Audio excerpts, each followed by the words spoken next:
Hello guys, welcome back to another video. আমি সুরজিৎ আর তোমরা দেখছো সুরজিৎ লাইফস্টাইল।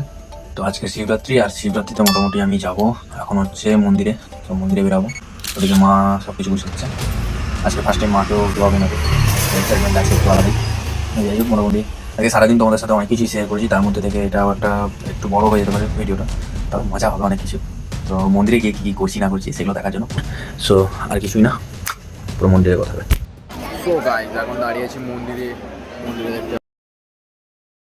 মন্দিরে পৌঁছে গেছি। এবার মন্দিরে পৌঁছে যেতে লাইনে দাঁড়িয়ে আছি, ততক্ষণের মধ্যে মোটামুটি ঢুকে গেল আমাদের শিব শক্তির গ্রুপ। হ্যাঁ গাইস, এটা হচ্ছে আমাদের জামুয়া শিব মন্দিরের কাছে একটা গ্রুপ, যে গ্রুপটা প্রতি বছরই এরকম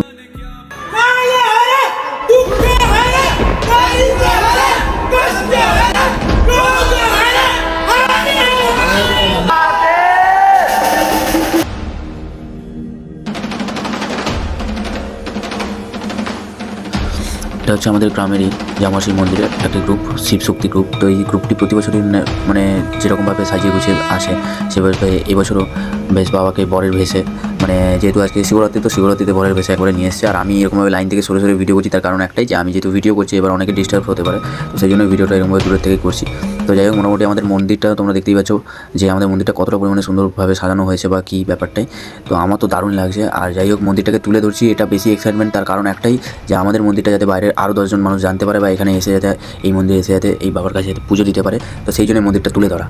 তো পুরোটা দেখো, মোটামুটি গাইস এনজয়মেন্ট ফুললি আছে। আর মন্দিরটার অ্যাম্বিয়েন্সটা জাস্ট খালি লক্ষ্য করো, অ্যাম্বিয়েন্সটা দেখলে না সত্যি করে মন মুগ্ধ হয়ে যাবে। মানে আমার মায়ের সাথে, বোনের সাথে সেটাই আমি কথা বলছি, যে মানে মন্দিরটা আগে আমাদের এরকম ছিল না। তো যাই হোক, নতুন করে এখন ডেকোরেশন হয়েছে, তা হওয়ার পর মানে মন্দিরটা সত্যি করে খুবই সুন্দর লাগছে। তো যাই হোক,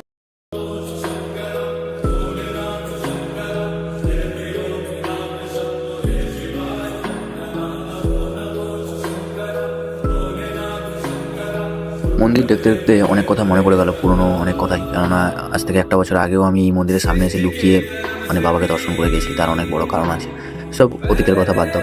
তো যাই হোক, সেটা নিয়ে বড় কথা না, কিন্তু মন্দিরের ভেতরে ঢুকে যে শান্তিটা আমি অনুভব করেছি, সত্যি বলতে সেটা আমি ছোটোবেলা থেকেই অনুভব করে আসি। তার জন্যই বাবা ভূতেশ্বরের কাছে আমার ছুটে যাওয়া। তো বাবার কাছে গিয়ে এই ফার্স্ট টাইম আমি ভিডিও করছি এরকমভাবে ভেতরে দাঁড়িয়ে। অনেকেই হয়তো আমাকে খারাপও ভাবতে যে মন্দিরে এসে এরকম করছে বা করছে, তো এরকম কিছুই না। মন্দিরটাকে তুলে ধরলাম এই কারণেই যে সত্যি বলতে এই বাবা এতটাই জাগ্রত যে মানে কেউ যদি এনার কাছে এসে প্রাণ ভরে একটু চোখের জল ফেলে দিয়ে যায় না, সেটাই ওনার কাছে মানে অনেক বড় একটা। বাবা ভূতেশ্বর তাতেই সন্তুষ্ট। আর সত্যি কথা বলতে বাবা ভূতেশ্বর এতটাই কৃপালু, মানে সেটা আপনারা ওনার কাছে, ওনার গর্ভগৃহে না প্রবেশ করে কোনোদিনও অনুভব করতেই পারবেন না। তো এইটাই বলবো যে বাবার কাছে একবার হলেও আপনারা আসুন। কাঁথির খুবই জাগ্রত মন্দির, 700 বছরেরও পুরনো ইতিহাস এই মন্দিরে লুকিয়ে আছে। এই বাবার কাছে যারাই এসছে, কোনো ভক্ত আজ অবধি খালি হাতে ফেরেনি।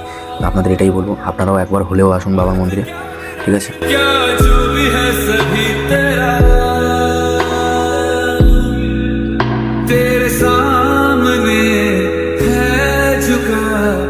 তো আমার ভিডিওস যদি তোমাদের ভালো লেগে থাকে, অবশ্যই একটা লাইক করবে, কমেন্ট করবে গাইস। আর এরকমই নতুন নতুন ভিডিওস আমি প্রতি শনি রবিবার আনি।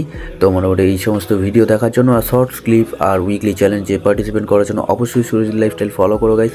বন্ধুদের সাথে খুব খুব করে শেয়ার করো, নিজের ফ্যামিলি মেম্বারদের সাথেও খুব খুব করে শেয়ার করো। আর বাবা ভূতেশ্বর মন্দিরের এই ভিডিওটা তোমাদের কেমন লেগেছে অবশ্যই একটা কমেন্টে লিখে যাবে। আর অবশ্যই কমেন্টে হর হর মহাদেব। ততক্ষণের জন্য bye bye. Stay safe, stay happy, and stay connected with Surajit Lifestyle, guys.